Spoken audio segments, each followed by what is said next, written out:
sumha purbaso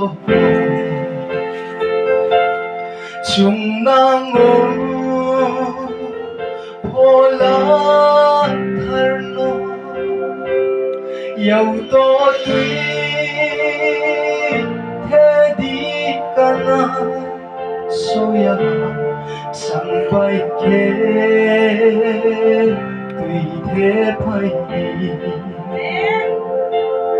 tao thu le akol chẳng mà chín kha phăng ô đông hay đi Cristo de akol grina mà bây giờ sal bui chu nó cũng hay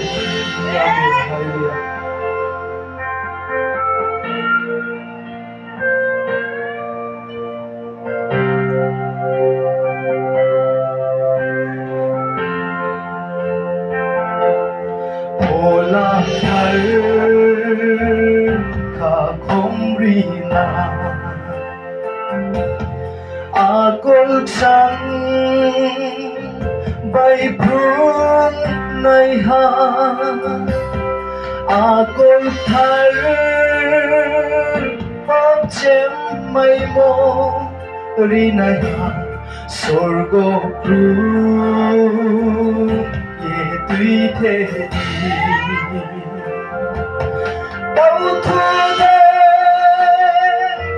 aku chẳng mà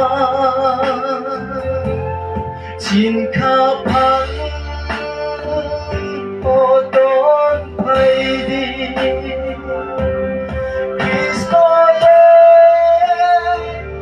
aku gửi nàng mà bây giờ sal bui chu nó cũng hay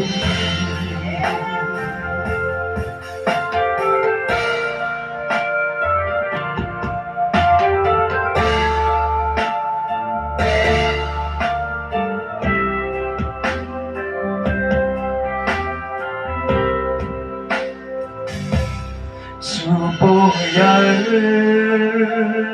si khâu hay đi bạc chui nó si khâu đi môn đô li rau nó sari hay bị kề bao stu nó chung chem mai này amen hallelujah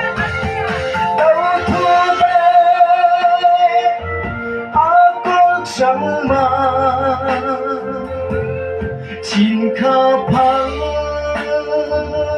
ô đông phải đi Cristo đây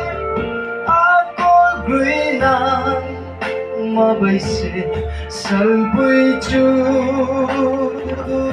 nó vẫn phải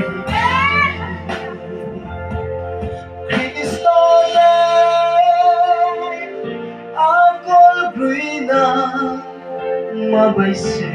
sal bui chu nó cũng phải đi.